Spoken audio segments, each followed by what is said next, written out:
ألوتا تلنا حكان ولي إسال اللمنا حكان ولي أبجو ساكمنا حكان ولي دفكرنا حكان ولي Yo bakka jirtan hundumaatti isiniif haa ta'u sabii waaqayyoo akkam jirtu nagaa keessanii ani fuula keessan dura kanan dhaabbadhee jiru ergama darajjee bashaati waldaa leenca Yihudaa magaalaa Bishooftuuti oduu gammachiisaa isinii qabadhee jira sagalee waaqayyoo iddoo tokko dubbiseen waanan fuula keessan duratti dhiyaadheef isin beeksisa seera uumamaa boqonnaa 18 lakkoofsa 14 wanta dinqisiisaa waaqayyo gochuu dadhabu jiraaree bara egeryoona deebi'ee gara keessan nan dhufa Saaraan ilma godhattee nu eegdi haleluuyaa waaqayyo kan eebbifame haa ta'u wanta ati takkaa eeddee yaaddeen beenne waaqayyo harka kee galchaa yaaddeen abdiin kutatin Saaraan nama waggaa 91 Abrahaam nama waggaa 100 mucaa baatan egaa akkuma beekamu gaafa guyyaa 24 hanga 26 amajji konferensi guddaa magaalaa Asoosaatti kiruusidii guddaan qophaa'ee jira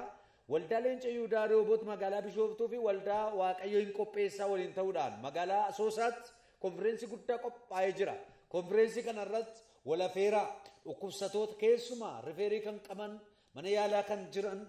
lafa sagaleen kun itti dhaga'amu jechuudha Asoosaatti wal dhageessisaa walii bilbilaati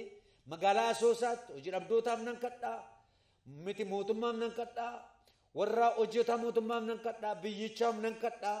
kanaaf sagantaa kanarratti raafuun hin danda'amu haala mijeeffadhaa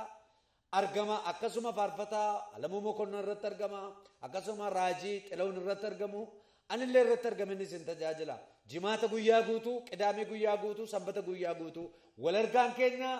magaalaa Asoosaatti gooftaan isin haa eebbisu baay'ee isin jaalladhaa eebbifamaa Shalom shalom qulqulloota waaqayyoo Asoosaaf naannoo ishee jiraatan hundaaf konfiraansii afuraa guddaa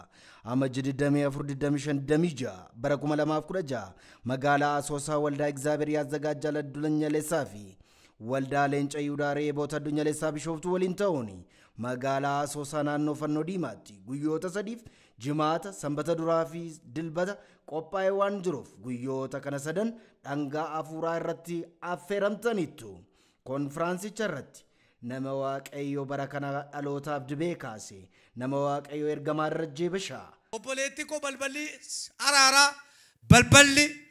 nagaa balballi boqonnaa sii banamee jira sitti dhiyoodha banadhu ol gali Yesuus Kiristoos gaafa biyya lafaa dhufe saamichaaf dhufe miti fooqii ijaarrachuu dhufe miti makiinaa sadarkaa isaa eeggate bitachuu dhufe miti du'a moo'ee ka'ee nu oolfatee balbala araaraa ta'ee deeme. Raajii Xilawun Garramu akkasumas faarfataa Alamuu Mokonnon konfiraansicha irratti ni argamu. Guyyoota kana wangeelli mootummaa waaqayyoo humnaaf aangonni lallabama dhukkubsattootaaf ni kadhatama aangoon seexanaa ni diigama dhaloonni bilisanii ba'a konfiraansii afuraa guddaa magaalaa Asoosaa.